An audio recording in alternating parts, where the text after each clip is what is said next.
fidie kwan so aboa ama ni nyina no so no kakra sa atumi agina ne nan so no ehon sembo kasebo imu ya yede ba na fi yede aba besom obenya bi ati eno achi wo kasebo kro ye mu no eno dai na eye edai a oman Ghana ide asi o se oman Ghana ye mampani ye odi kan kra eye ye wura doctor Kwame Nkrumah yede kai nimfie na enam so emamra se bedwane ye ogina de ma kwasi mintim abatom pesua no so akasa de nsema to dwade ensam ena woka ewonsam yede ba na fi yede aba abesomho enwachi yakase no ensem awodo bi no firi bibia ni anwa so bekwai eba yede besomho na fi yede ensam kaye nyina aka bom de nyina asom sekase bo liberty adrokunum ye no na chiri po enson kasa fidie so na yede nyina aba abesomho ene ya wote do kase boyi mu no me osomafo Kwame owusu tigase ke oti yentwa enwomra simakuma bi Liberty FM, the giant of the west. Liberty FM, the giant of the west. Liberty FM. Awe o man this year my yenche kase bono na kenkan ase emfama ne yengo so enkai wo se Facebook wono okwa yedem me ba cho wadwenkyere ya esefa tanyina no bomodin se uri ni nyina ha ebe kona fe odi agu ho se de be ya ebe boya ma brepam yanso yakenkan ni nyina ede ama no mpacho be ko Facebook a my Liberty FM like na she wadwenkyere no fagu ma brepam na yemso yebeje bre na yakenkan ni nyina elso ede ama ho na yeshe kase bono ase ede ama ho yeshe kase no ase a uma yenkwa na yekwa ginam ewo akontombra mansiri ye wa atoye atifi bantem abankra chipeni ya owo ho ayonwonyamfo Joseph Apia ya dola nim ne se chairman ammonia na ye rain na onensem twerefo oni liberty kase atimi abonkomo na openi ya ye kana sem ye yewra Joseph Apia ani ya kasa na okasa dia fande ni maye ya oba ye sa abankra chipeni se ne peni aka to se ye digawa na ye dia so no ene ye bo di sa abankra chipeni enye ti ena obetena office anom enenye bigina bonte na make say call ahodo ene mini onabo se ye da bi enye no adwumaden ena ye dia so se bra na be ye na fa boa ma oman no puntu so entimi gina de nan so ne senti ade ba akọ wo kan wasam eya akwantempon ahodo se oba ye sha bankra jepani no na akwan dodo na atete apansam enema binom wo ho na egoyie kra ne senti kakra obai wa bono mo de ba ye wo se otwa so no watwa so ba bi wo se otemde mfidie ko fa so ma egina ne nan so no watu wa na bon kama na ne nka sem na ochem se drip mfidie ya ewo ho no eno ene ka ho bi boa no a ene yi watimi abo sa amodin na yewura onumonyamfo Joseph Apia ne nsantwerefo eye bonkobo no ana wo ochem se akontomra mansini no de na ye wa kwantempon agodododo no ano a nanuma tutu se bio abrewa bi anum na so ye ka se enyanwie ye de den so emode mokfan mu no wonom enam drip video no so atimi abon ho boden pa aye dodo no ano a oje brena fi ochensem ahodom si ede kire me buy drip machines no shase wo eye bawa electoral area ika bawa receiver ye no ni san call eye bawa kramokrum yewie na etwa bawa yewie na mewura mu wadukosi aye kama na mesan aba akontom na to dade so kwan ye sport improvement ne say ya ntwani nyina mo na mo ba bi e ha adwen maka ntimi nkoma pepo no so ne ba bi ensuo tata ne de na okohwa ene utumi so ya adwuma ene ba nkodum de kokosi aha va nkodum kokosi aha no de eye timbafo a omo kwan no so ye papa ejan ye papa boys ne timbafo akukudam omo kwan so no fa do boa fuel say district assembly common fund no mrada ho a drip de ne nkan wa fe na drip de beba nto mo aboa fuel a no so ya adwuma me ne okasa sisi e free Kalkurum junction e de kokurubo man people be mi ensa ho a so nya kura mfa de akotwa agravre ne kama na onwanyamfo Joseph Apia father something what you tudwa kirem say sa drip mfidie ya eba ye no dodoro aka se oh NPP abanda dia drip na eda so no de din no eyo no ene de baye le mo sa mfidie ya ye de ba man sin assembly mu no de aya his excellency aya Ghana man pani ya wanya ne ba bi equal professor Evans atafi females awurade nyankropon fa ne kransie yi na braso na aban bi ehya ase se oto mfidie de amaman assembly ahodo ama wonom de ye enwuma enu achi ono firi hoi amampanifo abanyina obi aye bi nembom dodo no eka wonom se enam obampani ya watwam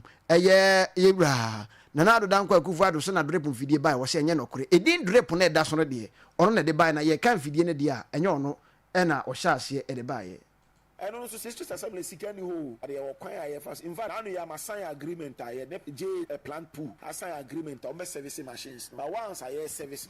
na machines you see the year adwuma na benefit the communities inti egusu drip machine abebo drip has always been there yes I am fadi am to so say me was na sha ase inti wo ba bia wo ko no say grade bia say wo kwan mo ye ne to for road rural district road improvement ye am fadi am to president kufo oye president Mills Mahama won nyina so be yes ade na adu mum de edin onu as usual edin kese de atoso so we are doing our best to help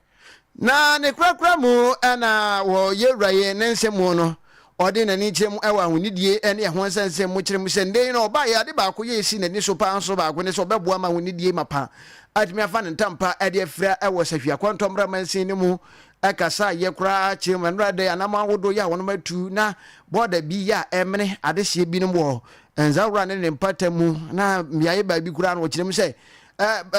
adisuafo ya wono sua de wo ho no wono suku no ben border no papa panti wo teacher ni na wo kira de kura timu sa de bi na butrim ne wo hwenim ha adwe ye papa na so ndei wono atu afiru aka kuma bi no mawie osanfa sa kwanya so de kokobɔ ma adehye ya wono mo akontomra mansi mu se ahunidie de ehia papa nti wono mo ama ahunidie mapa emfa ne tampa emfira ya yewra won monyamfo Joseph Apia eden semitubia ohe ayisa krombola eso pa mo se bi si da kodwi ayisa krombola na firo akakakra wo eno nyina anya fiwe kakra beko ahwe nzawra bola ya nzawra assemblyman na unit committee chairman eye Oscar no nyina ya no pa ko ya ye fo ba mum kromma no nyina kwana ano papa because ena nzawra for me kam obi ate se akola bi obetu bola gu age below 18 years ye be sign to ya wo fo me man kola ma bola ho nkola na tu bola ni gu kwan okohwe kwan mu ya na nkoma ba kwan ni o ye se wo sa adwe sama yini makoma problems awo ha che no ye mfa da kro solve mama o typical example say ukọ ayisa kroma omo bola in school no duru awia we teacher ni na wo school but no mudi adanse say greater percentage of it ye 12 akra o ba ye bekọ kutu ni nyina ye fuel sense na nzara die mama o typical example akontomra we are doing something so general sanitation there na no ko akontomra ye sanitation program kakraka wa kakra and I believe say by the time a president beba or then the team beba monitoring akontomra will not be left out obehu adwuma so ane ya woti ye ayo pani ya wono ene aban kratch pani adema adehye ya wonom ewo sahwi akontombra abato mpesua no so ni monyafo Joseph Apia ya do na nim ne din se chairman ammonia ena oni liberty kase ya bosa nkomo ya wajebre ache ensemi mu ede achre yin ya ka o se liberty ya dokrum ye na chiri ponso kasa fidie so ena waso egusu ya wutie we ye anwumre no nan kase semufo adawroma ena wajebre ana afi waso so kroje ede amame ena anwumre ise menkenkan ni nyina emfa emam pacho Facebook no okwa agbo my liberty fm like share wadwenkyere ye fa kase ye ban hu no fagu ma ebrepam ye bejebre na yakenkan ni nyina enso ede amawo amwo sani anema esi ekoma yento akase ye bono so ye kwegyina bo nsa foforo bo ede si wo no ya fansi wo si ye di wo fufu adi ye mfa nka betie ni ani ye mfa nya hwe na ni nyina botae ne se empani sei nia ofuru diapa no ena yipia no empani so aka se di pa wo ho yi ya na eye esen ehunya ne senti o mampani ya udi nkan kra wo man ga na abakwasem mu ya obo atoto ne ma yie papa yi ne din ni anabakwasem de enya de se ebetumi afiri enchirimampo anum de biara da eye doctor osagefo kwa amenkroma ya wanya de ba bi ko nyakopo emfa ne kra nhie yi opani nya de ba bi ko de na nso afi bia no oman no edisi wo edikae ye wrai na woda na yena ayetiati asefo asasi so kura nipa dodo san de kai wo mawoda we kire se oti wiase aya na wajadi mpa abrabom anamonto bia wutu akwanya bia ubenya no jadi mpa na abo edema adehye ya wono wo kwasi mintim abato mpehwia no so ayemranim ni Philip Fifi Backman yerai akasa de adese pa ade ato oman Ghana adehye nyinanem se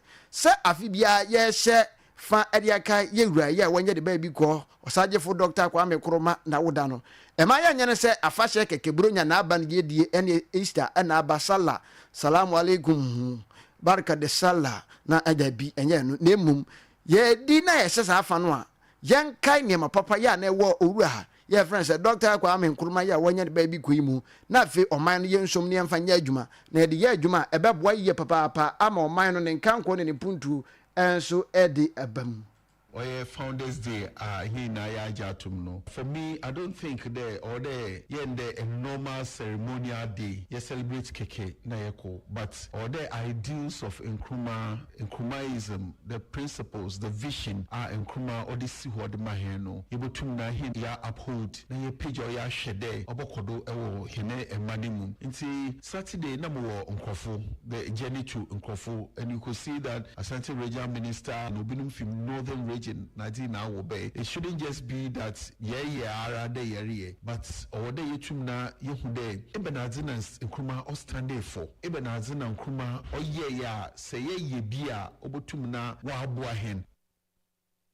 Ayansebe na lawyer Backman amfane nsem na nsi o san kasa bion etre ensemu na nsem a oka bion enso ense ebra wiedu say benya empanifo ne akandifo ya wonom ewo enwintaso de potokasa your friends say determination na fi wono so be focus sene be ya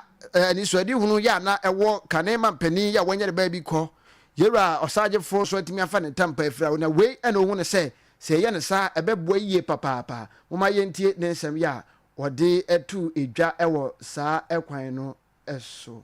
Mawode yetum ye de yetum na enya bia manadwene ye de wadwen, but we stay focused. Adekra last Saturday moko oyenkrofo speeches obeni na no Nkrumah was not deterred by criticisms, by bombings, by whatever, but he was focused. He had that vision there, me pede menye Ghana, menye Africa, menye wiase, menye no ko baby or today. So our leadership our system, because of culture, tradition, with some form of diplomacy and share because when you are yankunye obi na ebusuanyi obi ada no yeko nkofuri na wo chem na sana nkofo lense John Dramani Mahama it says one hour ya kanfo ane ya woti yi ayamra shebedwani ya ojina mu edema adehye ya wonom wo kwasimentim abatwo empesua no so aye emranimni anase lawyer Fifi Philip Backman era wote ne nka wane ensantwerefo ebon komo no woje brana fi wo kire nsam awodo mu ede eche ye na wakase boyi mu so enwa ko hia se ye bo akire na ye de echere ema hu se ne ande ba esi etie ankasa ma yentra kase ebo no so na yenko ginam ewo nsam foforo mu ye kwa nsam foforo mu ma yenko enwumesua mu na ye kwa enwumesua mu ane ye ko ginam ewo bibia ni anwea so bekwai bansin no mo na owura ba kon ya eneyi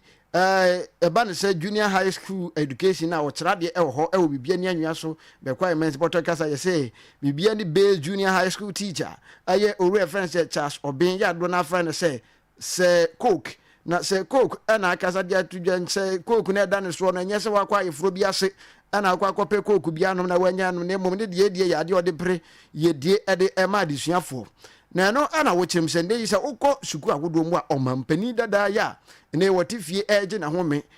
His Excellency John Kofi Adekum Kufuor ne breso na wode ne friend say school feeding program eba ye ya ne mmofra wono mu hia de gina so munya nuane kakra bi de pete wo manu boama ene ma gina ekoso de je kasa yi no ya de aguso a wo na yewura ya kasa de ade se de pa de tompanifo anim senke betumi ankasa school feeding program yi no empanifo nhwe na wono empeje mu emfamra junior high school JHS omo famra ho sare be ye betumi aboa ma adesuafo ja wonom so ewo JHS a toda no a ebi kura be suku mu ampa cho sika kura bi nhye ne botom na kampese wode akwa akopɛ aduane adi ha adwene ye papa na wonsom no aka ma ban na te ase na aboa ma ban no ede sansisi so aka ne de ho na aboa ma mofra de sua wo mai mu no atimi agina ne nan so na mama yentie ne nsam ya okaye awsa ye hwese yensa beka yewrai ene na yabo ede ama ho ye hwa se yensa beka minim dientia sa JHS for no yen fidi wo mo no even primary school ni KG kura population ne wo so no ye fidi wo mo but JHS bi kura population ni nyina ye 95 obi dem po ye 60 akos 150 170 jank at least apai no en consider wo mo kakra na yen pɛ kwan ye fa so a ye betimi de sa JHS no so ahye school feeding ni anka ye kan feeding ni kura ka ho ena wo sanka yitimi feeding kwala no em se COVID-19 tam ne mo one hot meal ati aka ye betimi a continue kwala ne bro JHS for kwala no omo bre papa wonim se primary school akwala de se ye mfidi no na se ekomo de na ni nua bi didi kura wotimi se aduane bi obetimi asere ne bi se oh onua me sere wo ontimi mame obetimi atimi ade ba gu ne nsam ama na tafere ba JHS omo nyini no adolescent age ne start ho na fe na omo adwene mu bi enti wono so benya fere bi se woni di ye no ekwan be na ofa so obedidi ene we age na aduane no onsere ne bi ana da bi onsere no to be konbo se no wote class wodi enti normally no se ebo break na obia ko break na eka akwala ba ko pe bi hye kona baabi na waye din a waye oba e da se kom de no ana se sebio obu nsa waye be man so a e da se oba no ya manisika enti waye upset man da ade ye kire nyina na adwene de bai eni ho but obi wo no ma wo kire ade no nti esi table ne so teacher ni se wanye observant a odi aba be bo ni tirima na be bo no at that time no ni ti pai no ni yemu so ye de bai ewe no enti na adwene kra ye de bai eni ho sometimes ye didi a ye jankwala ni bi yanya ye wo junior high school no teacher ni bitimi to aduane auto no wataita kwala bi se aduane we de me to ama na bro enti wodia obo se no afra kwala no oja de bi na kwala so adi ti besere aban emphasize responsibility no aban en capture on the budget mu na se proposal akura GS fo so emfa nko aha enti eno ho SMAB eno no na ene ya woti yeyi aya cheche ni ba ku ya ko bibia ni anwa so be kwa ebansin mu ha eho na wo ne titu ni bibia ni junior high school ba ku wo ho na kira de owura Charles obin ya do na friend se koku ena akasa achensema wodo mu ni anamontuo ya ewo se aban no otu na afi wodeboa ema ne bagina enso etumi ekoye ya ne ho nsem ena yede aka ede akire we yadu ngumasuam ide mo ma ye ntoa so ewo ngumasuam ho na ye ngina mo bibia ni anwa so be kwa mansin no amu na opani ya okasa ede ema bibia ni anwa so be kwa municipal education directorate no ayo reference do no ano na esanse wonom ye mpanifo ya woda mansin ano no ade ba kon ya wono betimi aye ede aboa nso ne se wono ba chocho nkrata ede akonyumaku awodo bi no a ense aban ase ene mpanifo awodo ase bio wonom ensem no bibi kakra abamu ensem se ene wonom nje na fe womo hwe emwa nwomasuan atena ye ya ewo mansin se de be ya ebeboa aba adehye enso atimi akowomanim ewo nwomasuam ne enso wonom atworo krata kamya kwese womo pen kra ya asa adehye na bomi mfi taduko bia mfi wonom kra ka bese wo boa so mu aboa amande nwomasuam mapa atimi afa ne ntampa afiro kirem se saa de no potin ya ekoso mansin mu no eya de se eha adwene ye papa ne se nti wakasa ede afa ho de se de eto mpanifo ani mo se ani monimu ya no mpanifo emo wo modin bia se de obi bia ya owo mansin no mu nyumaku awodo ankrankra fam ya sika bi di mo nsem no ya nwomasuan atena ye ya wo bibia ni anwa so bekai atwere krata de abra wo se wono hia wo nsem emboa bi no bo modin se wo beboa wono na aboa ma nwomasuan mapa adimi afa ntampa afira nemo se wo kra de krata bi nyamba wo nsem a obetimi aboa ngumasuan atena ye no na wono matimi akọ manim ama ngumasuan afa ntampa afiri san se embo faida achi aya de se enya yie papa ma yentie ye wure ne nsem a ode etu edwa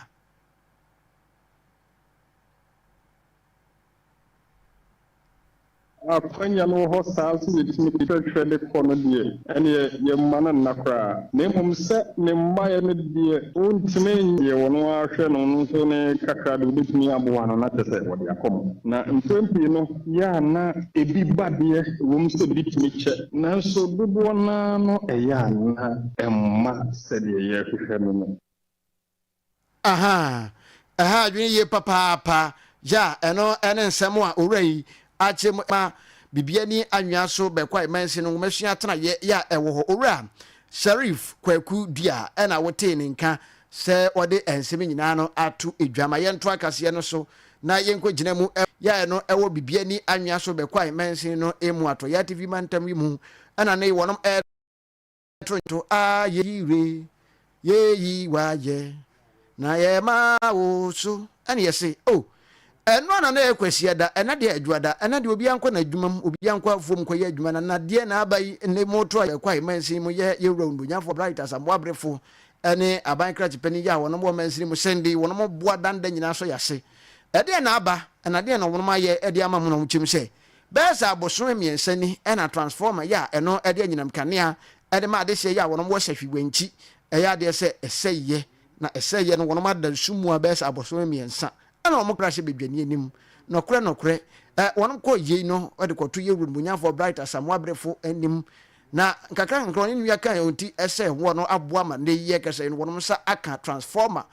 kama pa ya ɛno ɛboa ama ade hyɛ ya wɔn mo hyɛ hwiwanti ne na ne tv ententan afa ho wɔn ma prapra ho kama ne na watumi sɛ bulb no ne ayɛ no ɛyɛ ahye ɔsɔ ekura ma otumirika akɔtɔ bulb ya ndra de disco ɛna wɔn twi ya obɔnyagye yie papaapa na moma yɛnhwɛ na nka yɛntie nsɛm awodoɔ yɛ ade hyɛ ya wɔn mo hyɛ hwi wanchi ɛne ne mpatamu no wabra wɔn mo ɛnsa ɛka saa akade ɛne nneɛma no nsɛm awodoɔ yɛ wɔn ɛde ɛtudwa adesuma mache yenema bebre yasai enam light yenema bebre yasai nenda light abaidi eya ni je nkwan nti na meka nyina asaseda enka onabo ayade how we come the ande bebre kwa because amla na adesum no se si a wohia bibia se ye mobile ufro bi anya ye gise ye kokrom ansa na yanya charger bi ayanya a charge ye phone nti o ha na nkrofo nso ewie aye because esum wo hono mo nti woni anokra oba bebo kro no wiane de ombe wiamo Ghana de je de omunya tesent esum abape oh na ebinom ya on page ma bia ye ene na basa no na omso madwuma aba ha adwen ye papa nti we na aba ne de mudi se mudi asa mudi se moda nyankopon ase ye papa esansa made so ba ko ana afiri ho ya de se ya wonom ewo sahwiwanchi ana wote se wonom ede omonsem atudwa akire mu womani so ya wonom wo ede mampanifo wa na montuo awodo ya wonom atu ede aboa amane manyina enso ede akoyi ya ho nsem ebi ana wate na eno achi ana mrahye bedwani ya wogina mu de ma ade hia wonom bibia ni anwa so be kwai mansini mu zero no nyamfo bright asambo abrefo ensantwefo ne bonkomo ebisa na anema ana montuo eba mu eno so ne nkire mu ya okire ye eni moma yenti ni okaye awushaya hwasa nka yensa ebeka yewre ene na yabo ede amamo wa yenhwese yensa ebetimi akana fi yabo ede amamo ele se o transformer say aban be dis am komo se o transformer asay nti leko me free electricity manager nti fab me no ka say improve yensa ehia transformer wanchi de ne de se na me tie no mo modna no fast track na no pa na go ama ne se na mkanso a o ba o me ba store ene se ka se ni na mo bra na mo ya e ba ya mpani ampa aba o metatu alije abask nyina yakka ya hokwan be faswa ene so go sapo ele se o mo transformer say aman be dis am komo se o transformer asay to mo da so nti leko me free electricity manager nti fab me no ka say improve yensa ehia transformer wanchi de ne de se na me tie no mo modna no fast track na no pa na go ama ne se na mkanso a o mo ba o me ba store ene se ka se ni na mo bra na mo ya e ba ya mpani ampa aba o metatu alije aba aye yewra unmunyamfo bright asamwa brefo ene de sanse nyina no tu edwa ya wonso ya bo akire ama watimi anya bi atie aboa ama enema nyina so atimi akoso yegu so kai wo se ha ye liberty adrokrum bi no na chiri pro enson kasa fidie so ana waso egusu ya wuti ya de kase boy mu aseda nyina edi University of Education Winneba College of Distance Education and E-Learning Kodel and they want to so might be a kwenya edi ama 2025-2026 academic year say obi bia ya opesa o to addition so bra be file forms and name application no o mama kwenya obi a about the say Bachelor of Degree programs I would be the Bachelor of Education, Junior High School, Bachelor of Education, early grade, Bachelor of Arts in English Language,